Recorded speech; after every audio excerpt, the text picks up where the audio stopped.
Coming up tonight on KPBS Evening Edition, Congressman and mayoral candidate Bob Filner defends his comments on the Port of San Diego, despite getting many of his facts wrong. And a new San Diego mayoral poll is out. We'll tell you about some changes in the leaderboard. KPBS Evening Edition starts now.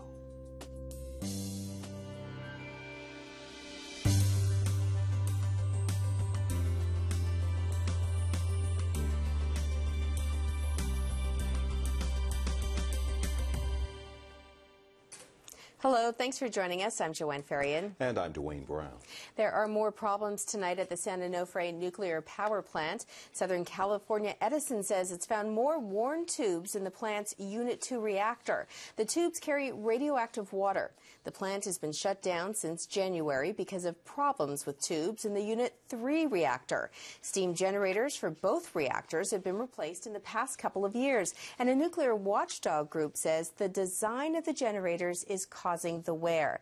The Nuclear Regulatory Commission has ordered the plant closed until the cause is found. In the meantime, Edison is lining up backup power sources to be ready for summer demand. A new poll shows support for San Diego mayoral candidate Nathan Fletcher has doubled since he left the Republican Party, moving from third place to second. Survey USA did the poll for our media partner, 10 News. Here's a look at the newest numbers and results from the last poll in February.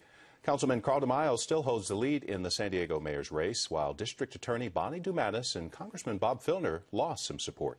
The survey has a 4-point margin of error. The pollsters also asked about San Diego's pension reform measure. 55% of those polled said they'd vote yes on Proposition B, while 30% said they were undecided. Another 15% said they would vote against the plan to put most new city hires into 401k plans instead of a city pension.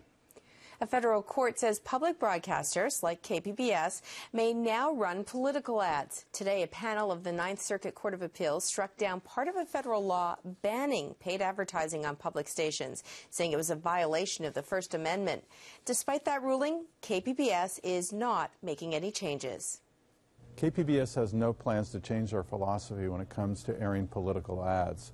We are a trusted organization. The community depends on us to inform them and educate them on the candidates and the issues, and we're not going to change that philosophy at all and take any money that promotes a candidate or a political issue. And that, of course, was KPBS General Manager Tom Carlo. The court panel divided on a 2-to-1 vote. This summer, a small park in Imperial Beach will be dedicated to the memory of two young boys. Their abduction and murder 19 years ago brought together two mothers who shared fond memories of their sons with me today.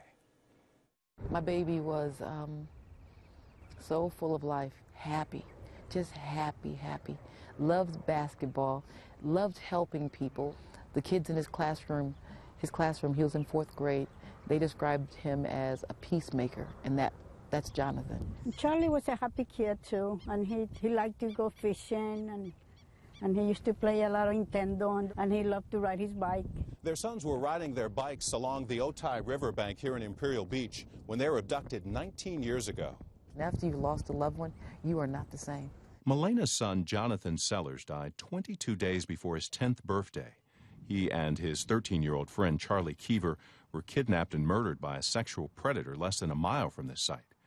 It took 8 years before DNA evidence connected the killings to a man already serving time for the brutal rape of a woman. Charlie's mother, Maria, tried to speak with him later on death row. I want to find out the last words of my son, if he asked for me. Maria and Melina's life is forever changed by the death of their sons, but it created a bond between these two that didn't exist before. So the boys wanted us to meet each other, but yeah, I know they did. It just didn't happen. And with the help of County Supervisor Greg Cox, the Keever and Sellers Educational Activity Center will break ground this summer, more than 19 years after the murder and kidnapping rocked this South Bay community. Try to make a negative situation positive, to bring light, in a dark place. Now, a candlelight vigil in memory of Jonathan Sellers and Charlie Keever is being held at this hour in Chula Vista. Construction on the park in the boys' name should be completed by the fall. A fact check of Congressman Bob Filner's promise to expand the port if elected mayor reveals some surprising inconsistencies. Joanne is talking about that with her guest at the Evening Edition Roundtable.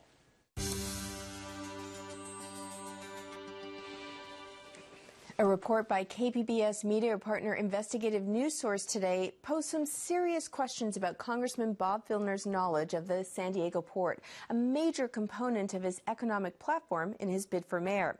Investigative News Source reporter Brad Racino found several inaccuracies in Filner's claims about the port. He joins me now. Thanks, Brad, for being here. Thanks for having me.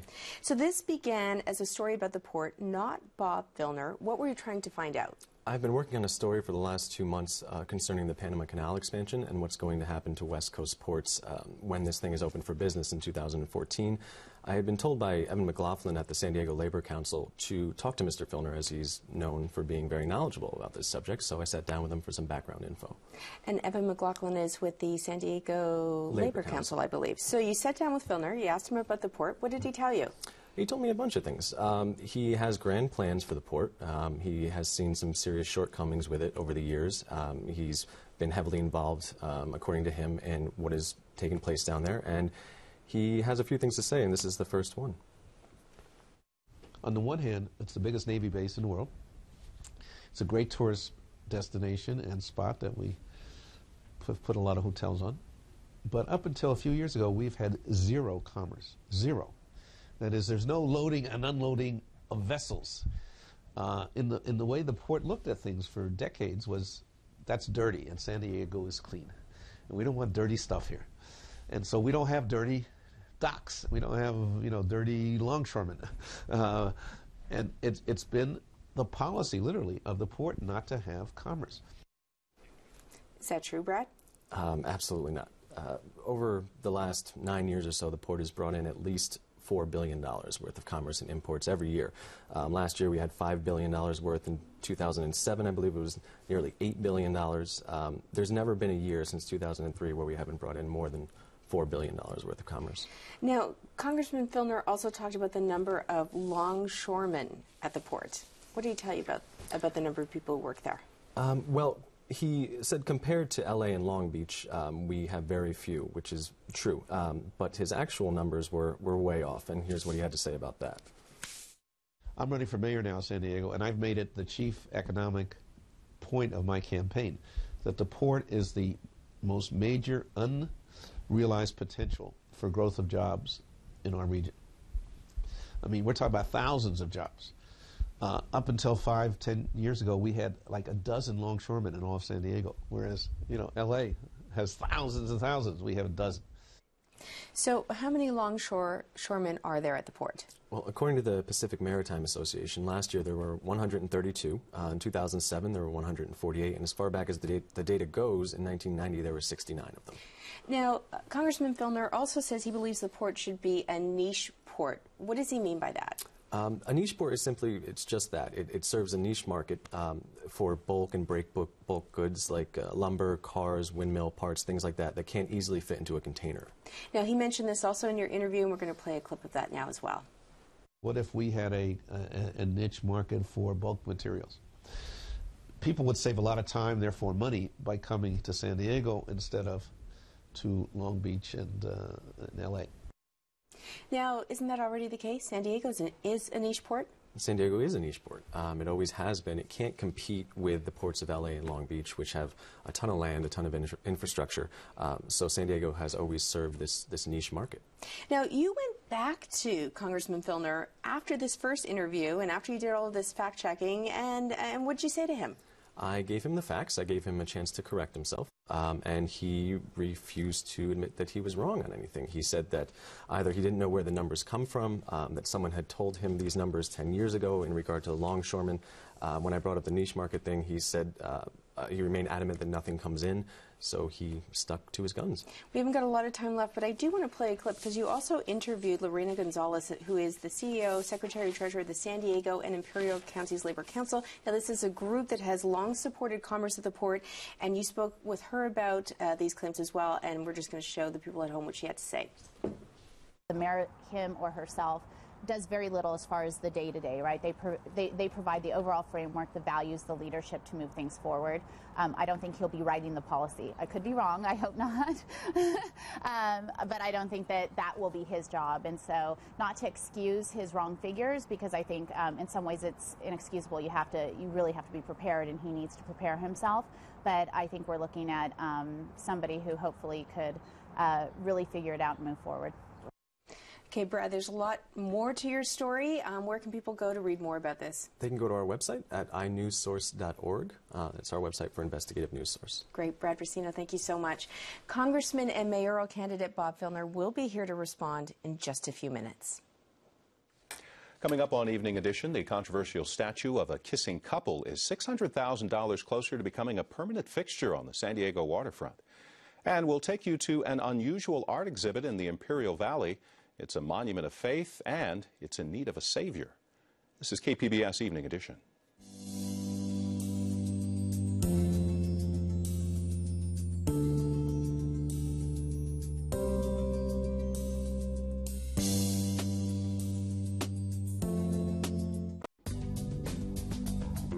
Tonight on KPBS, at 8, the story of Agnes White, who until the day she died was a huge celebrity in Valley Center and nobody knew it, on Ken Kramer's About San Diego. Then at 8:30 on California's Gold, now just scrapped, Huell Hauser traces the history of the SS Catalina. And at 9, Luisa's mom, who she hasn't seen in years, arrives unexpectedly. Why the sudden interest? On Doc Martin. That's tonight on KPBS. I'm Jeffrey Brown. On the next News Hour, 6 must-watch Senate races this campaign year. That's Thursday on the PBS NewsHour.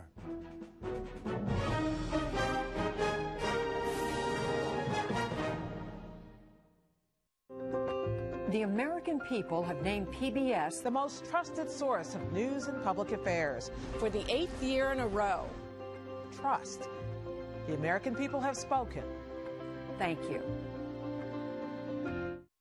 KPBS Evening Edition is made possible by Joan and Irwin Jacobs and by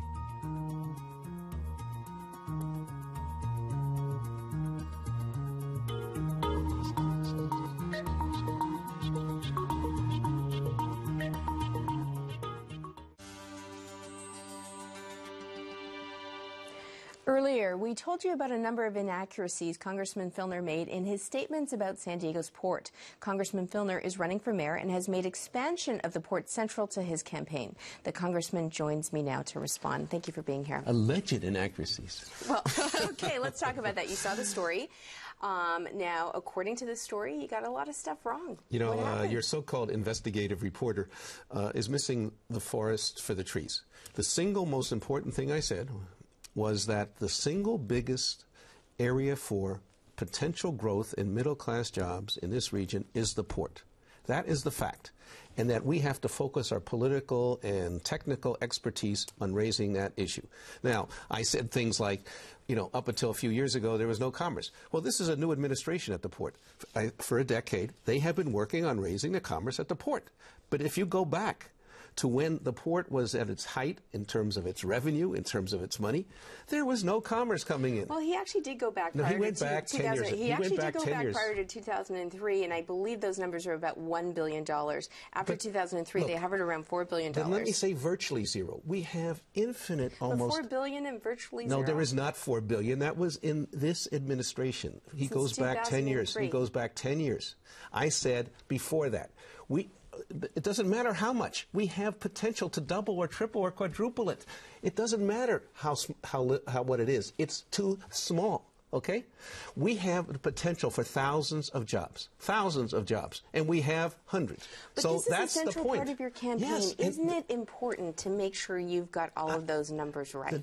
You're missing the forest for the trees. I understand what you're saying. It could be more. So when I say virtually zero, I'm saying that we have infinite way for expansion. That is the fact. Didn't you also say, show me a ship? That is the fact. Say there were no ships? You tell me, you go down to the port today, you find me a ship that is loading or unloading. cargo. Look, you go to Seattle, you go to San Francisco, you go to Los Angeles, you go to Long Beach, you go to New York, you go to Atlanta, you go to Miami. There are hundreds and hundreds of ships there. Nobody would say that San Diego is a major maritime center. That's the whole point, that we ought to become a major maritime center. We are not. Now, nobody can dispute that. We want to become one. The Newport wants to become, the Newport administration wants to do better. A lot of people want to do better, and we are making progress. But why not say that the second time that he called you? Why not say, look, I said that to him. He did not repeat that. I said, look, you're missing my major point here. It doesn't, and you're going back 10 years. I may have been going back 15 years. Look, there are, you know, what people say about statistics. These are, the facts of the matter are simple. We are a minor player as a port in the scheme of things in the nation. We should become a major player. We should, if we have hundreds of longshoremen, we should have thousands. If we have whatever billion, we should have twice or three times that. That is the point. We are missing in San Diego the chance to improve. And when I was on the city council and when I was a congressman, the administration at the port, the previous administrations, cared nothing about it. I went to them numerous times. But we're now operating under 2012 figures, and I just want to jump in here and say this isn't the first time your campaign has come under fire. Critics have suggested you've been sitting back and perhaps relying on your status as the lone Democrat to push you through the primary. And I want to show you a couple of examples. Stop right there. What does one have to do with the other? Now, first you're saying I got the facts wrong, when I'm saying the key point, nobody is disputing that we have to expand as a maritime center. Now you're saying something about the activity of my campaign. What's the difference? This is a key platform in your campaign, what you're campaigning on. So it has to do with your campaign. And I just wanted, because I'm sure you've been seeing this as well. So let's get this out. Let's address it, and you have a chance to respond. And I mentioned criticism. I want to show you a couple examples. Now, this one comes from the UT San Diego, an article back in February 2012. Craig Gustafson writes, Filner has yet to release any major detailed policy plans. He is prone to making wisecracks during debates, more so than his opponents. His campaign began the year with little money, and he has passed up numerous opportunities for free press coverage by largely ignoring the media. And I will give you a chance to respond. I want to go to one other one. This is today from Twitter, and this is Rachel Lang, formerly of the mayor's press office, now with the conservative lobby group, who says Filner has shown a glib unwillingness to dig in and learn the issues in this campaign, but the job only gets more tedious if you win. This is one example. How do you respond to that? You know, the election is, I think, 7 weeks away, approximately, a little more. The voters will decide whether my campaign has been good or bad, not conservative blogs. Look, I'm challenging the whole power structure of this city in my campaign. I don't expect the conservative blogs to approve of what I'm doing. This is going to be the biggest change in the last 50 years of San Diego, where we go from the special interests who have dominated City Hall to one who supports the middle class and all the people of San Diego. The jobs that we lost on the defense industry in this city, we became prosperous in the 50s, 60s, 70s on the defense industry.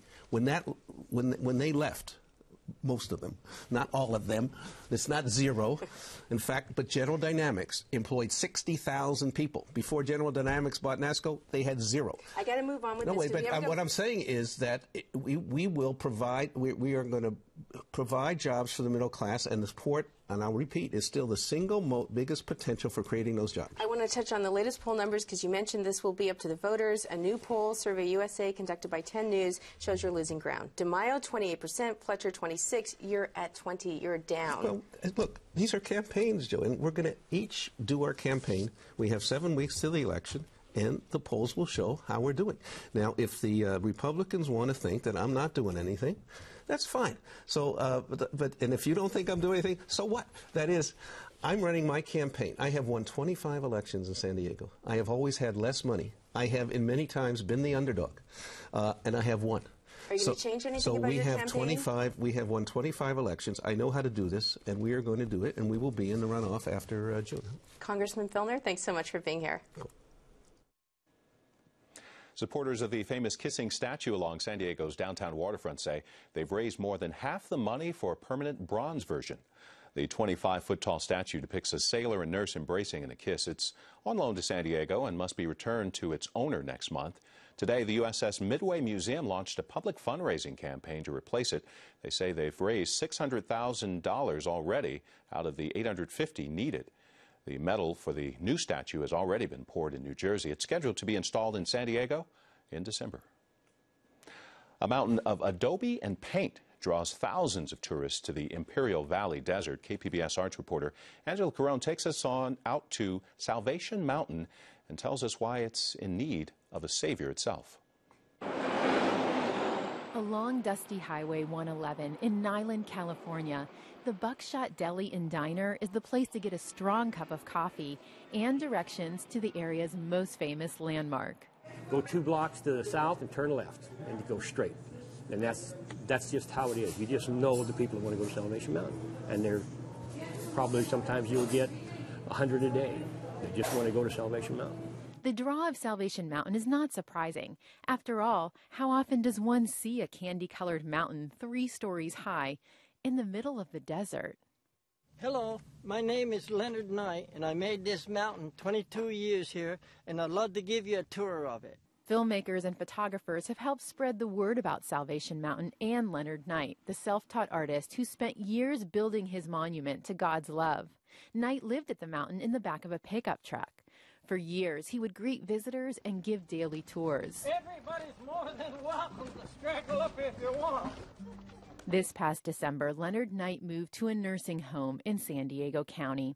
He's 80 years old. Without Knight living and working on site, Salvation Mountain's future is now uncertain. Or the paint, obviously. San Diegan Dan Westfall and a group of concerned locals have formed a nonprofit board to preserve and protect the mountain. Number one is security. This is not a really, stable, secure neighborhood. There are elements around here that don't respect Leonard's art, that don't respect much of anything. Just down the road from Salvation Mountain is Slab City, what is sometimes referred to as the last free place in America. People live off the grid here, some squatting year-round on state-owned land, and others, snowbirds, setting up camp during the mild winter months. We have 4 members of the board are from Slab City. They are in 10-minute drive, 15, 20-minute walk of the mountain, so if there's an issue, there's someone on site. They've been a great saving grace here for us. Of course, it's kind of looked at as a place where a lot of criminals, outlaws, hippies, and no-goods live. This is Cuervo, and these are his mules, Rock and Roll and Cocky Walker. Cuervo lives in a tent in Slab City. He says a lot of people there want to see Salvation Mountain preserved. Oh, well, I think it's beautiful, and I like the way he built it. I'm not real, fond of the Jesus stuff and all that. I'm not a real religious guy as far as that, especially the Christian Jesus part and all that. Of course, love is nice. I recognize that. Complicating matters further is the question of ownership. The state is not sure they own the land under Salvation Mountain. They say right now they don't have the resources to find out if they do. Meanwhile, the new board is looking for a caretaker to live at the mountain. Leonard was here working on it 24/7, and that's kind of what needs to happen. Jo Farb Hernandez is the director of Spaces, an organization that helps preserve work by outsider artists. She says the caretaker will have to do more than protect the mountain. They'll need to patch the adobe and paint on a daily basis.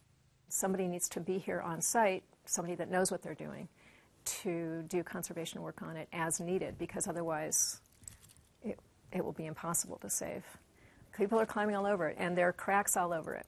And somebody's boot heel catches in it, and a chunk comes out, and then the rain gets in, or the sun peels back the paint, and pretty soon you've got a much larger chunk that's out. Salvation Mountain was Leonard Knight's passion and his life work. Transferring that kind of passion to someone else who will volunteer to live and work there for a small stipend is a challenge. I can't imagine the amount of labor that Leonard put into this in the last 27 years. That passion is going to take a unique individual that's going to value this enough to say this is worth doing. It's probably one of the more problematic sites in the country, certainly, if not the world. But I personally think that this is one of the top tier of art environments in the country, if not the world, on a lot of different levels. I think aesthetically, conceptually, spiritually, certainly. Over the years, Leonard Knight has been approached by religious groups who wanted to include their message on the mountain. He always refused, choosing one simple mission: to let people know that his God is a God of love. I want Leonard's legacy to live on. You know, Leonard always said, keep it simple. And it can't be any more simple than this, and people coming and helping and making the mountain grow and stay for future generations. I want my grandkids to bring their kids here. That was Angela Carone reporting. Nearly a decade ago, Salvation Mountain was recognized by Congress as a national treasure. Could San Diego Mayor Jerry Sanders have a future in animation? The story coming up in our public square next. This is KPBS Evening Edition.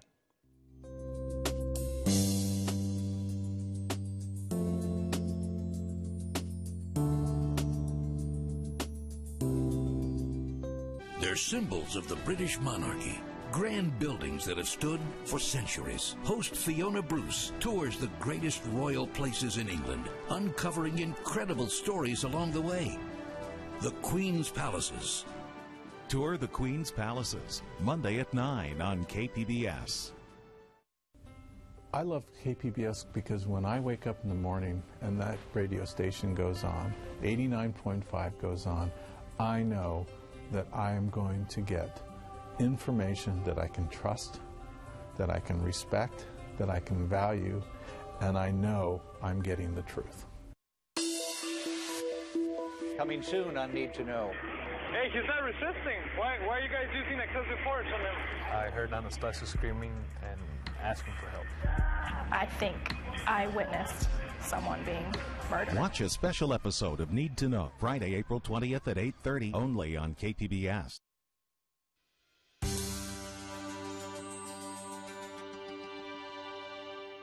Welcome back to the Public Square on KPBS Evening Edition.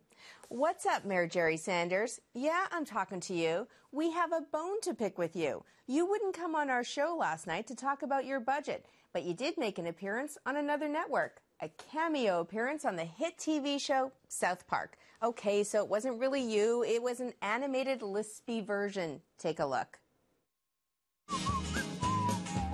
Come to San Diego. There's so much to see. From the sparkling waters of Mission Bay to the warm tortillas of Old Town. If you're not familiar with South Park, it is a risque animated comedy that parodies pop culture. Last night, the show took a stab at Invisible Children, the creators of the Coney 2012 videos. Did you happen to see it? What did you think? Send me an email, jfarian@kpbs.org.